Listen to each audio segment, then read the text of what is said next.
नन्ही सी चींटी जब दाना लेकर चलती है, नन्ही सी चींटी जब दाना लेकर चलती है, चढ़ती दीवारों पर सौ बार फिसलती है, चढ़ती दीवारों पर सौ बार फिसलती है।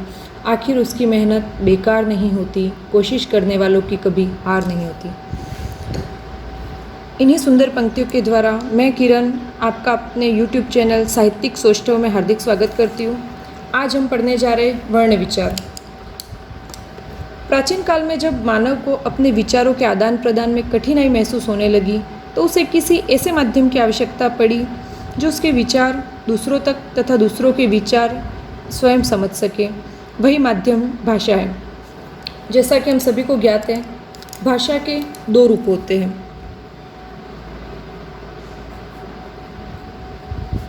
कौन कौन सा आप बता सकते हैं?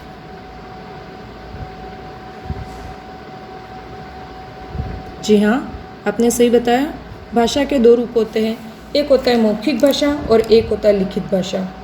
मौखिक भाषा वह होती है जिसमें व्यक्ति सुनना और बोलने की क्रिया करता है, अर्थात एक व्यक्ति के द्वारा विचार अभिव्यक्त किए जाते हैं और दूसरा श्रोता जो कि उन विचारों को सुनता है।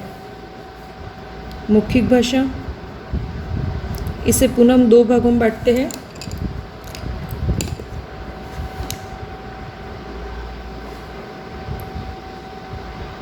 इसमें दो क्रियाएं होती है, सुनना, सुनने वाले को कहा जाता है श्रोता, तथा बोलना, बोलने वाले को कहा जाता है वक्ता।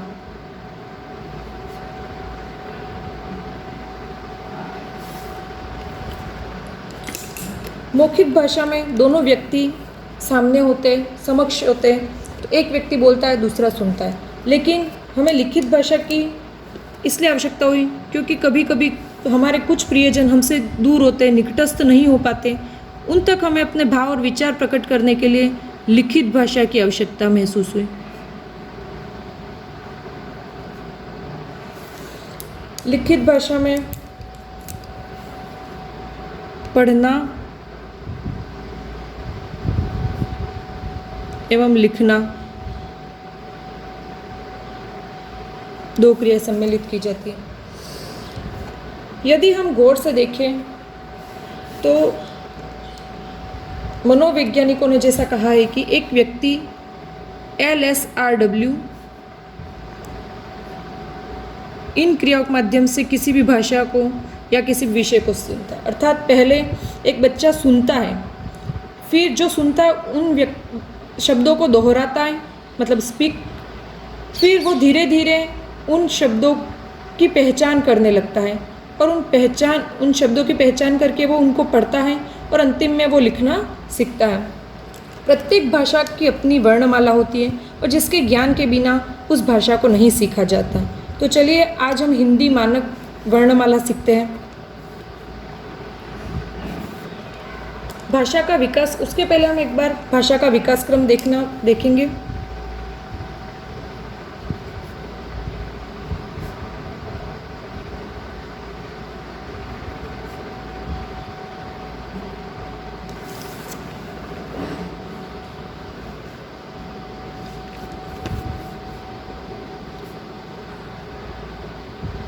ध्वनि, हमारे आसपास हमें जितने भी शब्द, जितनी भी आवाज़ सुनाई देती है, चाहे चिड़िया की चहचहाट हो, चाहे पंखे की आवाज़ हो, चाहे कोई बर्तन गिरने की ध्वनि हो, ये सब ध्वनियाँ हैं। लेकिन ध्वनि अस्पष्ट होती, इसे भाषा नहीं कहा जा सकता। हमारे कानों के द्वारा हम जो भी चीज़ सुनते हैं वह ध्वनि होती है।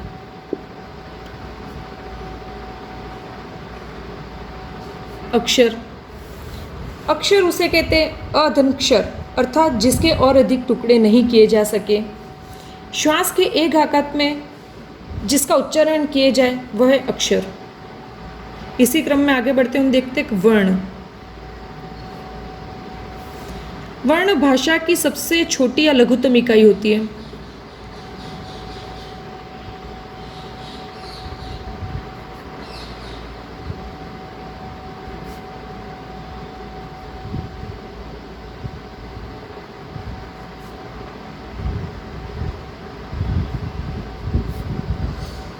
इसे भाषा की मूल इकाई भी कहा जा सकता है। शब्द वर्णों के मेल से या वर्णों के सार्थक मेल से, दो वर्ण मिलाकर तो हम कई शब्द बना सकते हैं, लेकिन वह शब्द जब तक सार्थक नहीं हो अर्थात उसका कोई निश्चित अर्थ नहीं हो तब तक हम उसे शब्द नहीं कहते। तो वर्णों का सार्थक समूह शब्द कहलाता है।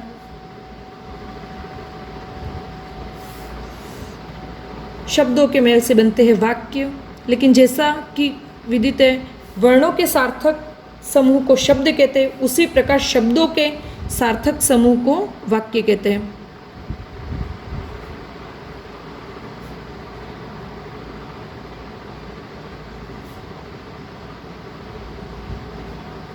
समूह को वाक्य कहते हैं। इस प्रकार भाषा बनी। पहले हमने ध्वनियाँ सुनी। इस प्रकृति में अनेक प्रकार की ध्वनियाँ थी। उन ध्वनियों से हमने अक्षर वर्णों का निर्माण किया। वर्णों से हमने शब्दों का, शब्दों से हमने वाक्यों का। वाक्य भाषा की सबसे बड़ी इकाई कह सकते हैं हम। अब हम पढ़ते हैं वर्णमाला।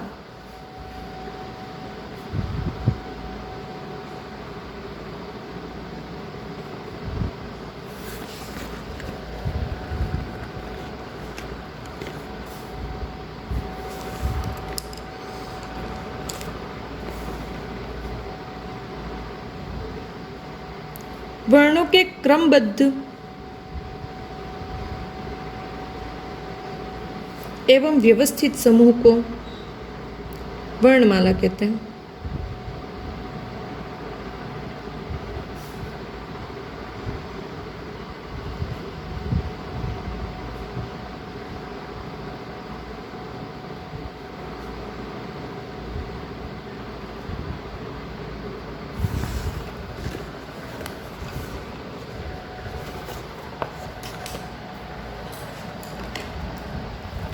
आपके मन में सवाल आ रहा होगा कि वर्णमाला में स्वर पहले, व्यंजन बाद में, इस तरीके से क्यों है?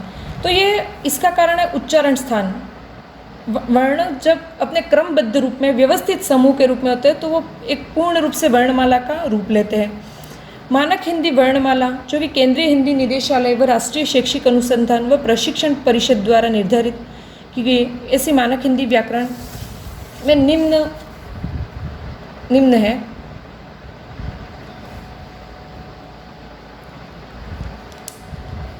हिंदी वर्णमाला में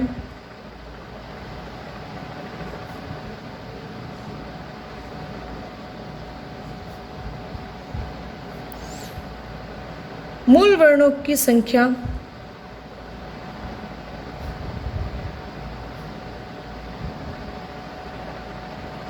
44 होती है, जबकि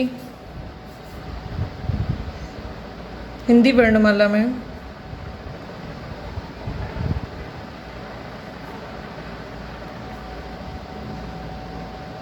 कुल वर्णों की संख्या 52 है।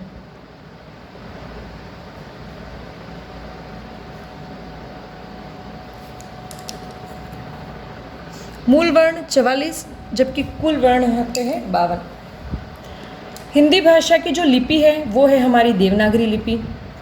हिंदी वर्णमाला को हम अब 2 भागों में बांटते हैं।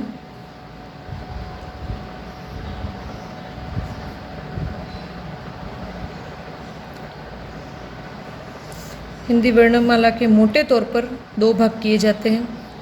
कौन कौन से? पहला भाग होता है स्वर और दूसरा व्यंजन। स्वर और व्यंजन, इन 2 भागों में हिंदी वर्णमाला को हम पढ़ेंगे। स्वर जो होते हैं इनका उच्चारण बिना किसी अन्य ध्वनि के किया जाता है, जबकि जो व्यंजन होते हैं इनका उच्चारण स्वरों की सहायता से होता है। स्वर जो होते हैं इनके ये स्वतंत्र ध्वनियाँ हैं, जबकि व्यंजन जैसा कि विदित है कि इनके उच्चारण में स्वरों की सहायता आवश्यक है, अर्थात ये परतंत्र होते हैं, ये स्वरों पर निर्भर करते हैं। स्वर जो होते हैं इनके उच्चारण में हवा मुंह में बिना रुके बाहर आती है, जबकि व्यंजनों के उच्चारण में हवा कंठ से निकलकर मुंह में रुककर बाहर आती है। तो स्वर और व्यंजन को हम अंतर करते हुए एक बार पढ़ेंगे।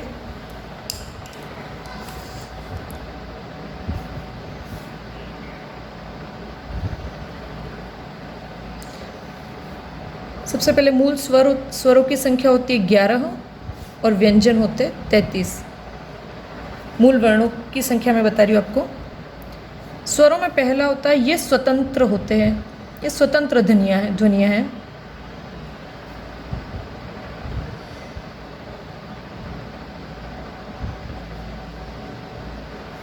जबकि वहीं हम व्यंजन के लिए कह सकते हैं, ये स्वरों की सहायता से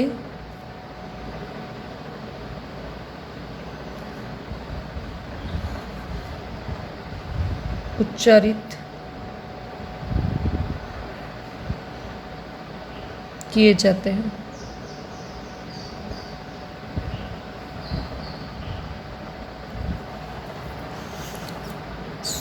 स्वरों का उच्चारण अर्थात स्वर में कहेंगे हम, इनका उच्चारण बिना किसी अन्य ध्वनि के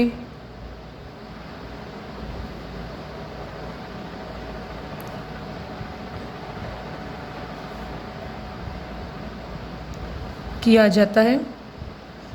जैसे कि हम बोल रहे अ, ई, उ, तो इनके उच्चारण में हमें किसी भी प्रकार की अन्य किसी ध्वनि की सहायता नहीं लेनी पड़ रही है, जबकि व्यंजन वहीं स्वरों की सहायता से उच्चारित किए जाते हैं।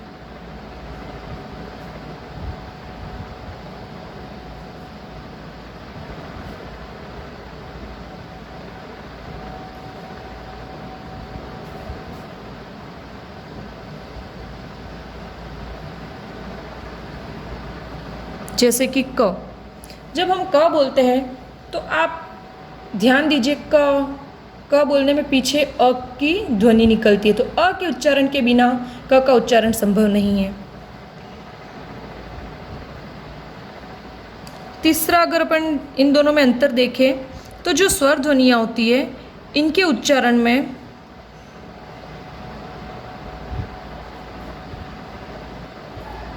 हवा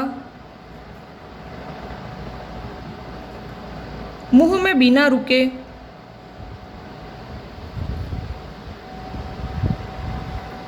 बाहर आती है।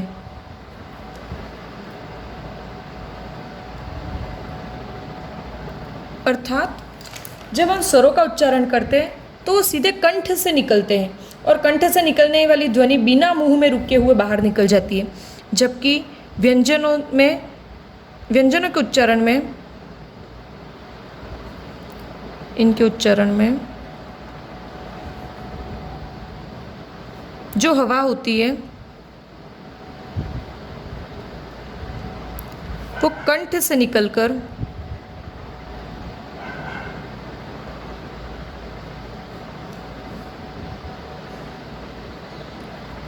मुंह में रुककर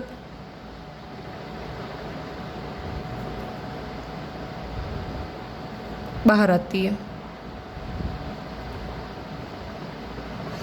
अब यहाँ पर मैं बोल रही हूँ कि हवा कंठ से निकलकर, तो आपके मन में प्रश्न हो कि मैडम हवा क्यों बोल रहे हैं? इसका कारण ये है कि हमारे गले में स्वर तंत्रियाँ होती हैं।